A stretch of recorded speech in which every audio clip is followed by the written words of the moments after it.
दोस्तों, खबर उत्तर प्रदेश के अंतर्गत जनपद बहराइच से है। यहां पर कृषि विज्ञान केंद्र बहराइच प्रथम द्वारा आज दिनांक 8 दिसंबर 2022 को इंस्टीट्यूट फसल अवशेष प्रबंधन परियोजना के अंतर्गत मोबिलाइजेशन ऑफ कॉलेज स्टूडेंट्स कार्यक्रम एकलव्य महाविद्यालय जरवल रोड बहराइच में आयोजित किया गया।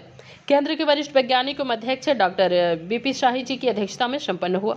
डॉक्टर शाही जी ने बताया कि विभिन्न फसलों की कटाई के बाद बचे हुए डंठल तथा गहराई के बाद बचे हुए पुआल, भूसा, तना तथा जमीन पर पड़ी हुई पत्तियों आदि को फसल अवशेष कहा जाता है। विगत एक दशक से खेती में मशीनों का प्रयोग बढ़ा है।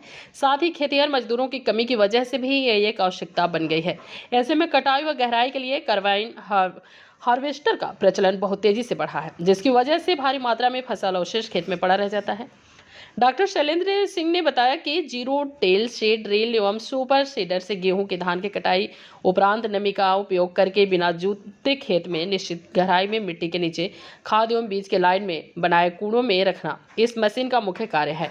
इस मशीन से एक गहराई में परबीज का अच्छा जमावड़ा होता है।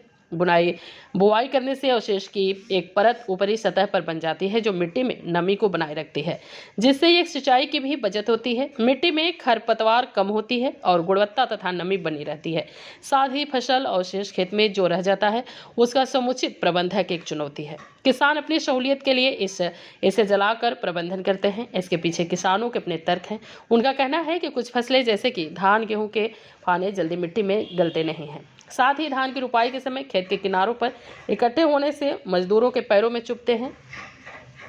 अलग से अवशेष प्रबंधन में धन, मजदूर, समय आदि की आवश्यकता होती है और दो फसलों के बीच उपयुक्त समय के अभाव की वजह से भी वे ऐसा करने के लिए बाध्य हैं। इसी क्रम में केंद्र के वैज्ञानिक डॉक्टर पीके सिंह ने बताया कि फसल अवशेष प्रबंधन की विधियों की जानकारी न होने व होते हुए भी किसान अभिनवज्ञ बने हुए हैं।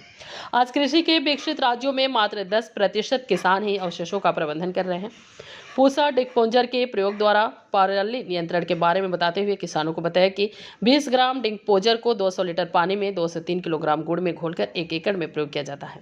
इसी क्रम में केंद्र के वैज्ञानिक डॉक्टर नीरज कुमार सिंह ने बताया कि फसल अवशेष जलाने से मृदा में होने वाली हानियों से भूमि के कार्बनिक पदार्थों का ह्रास होने के साथ फसल अवशेषों से मिलने वाले पोषक तत्वों से मृदा वंचित रह जाती है। साथ ही happy seeder, super seeder, mulcher, rotavator, स्टावेलर, सुपर स्ट्रा मैनेजमेंट सिस्टम मशीनों के बारे में विस्तृत रूप जानकारी दी गई। फार्मर चेंज एजेंट में मोहम्मद रहीश खान ने बताया कि फसल अवशेष जलाने से जमीन के ऊपरी सतह पर रहने वाले मित्र कीट व केंचुआ आदि भी नष्ट हो जाते हैं। कॉलेज के प्रशासनिक अधिकारी अखंड प्रताप शाही ने बताया कि किसानों को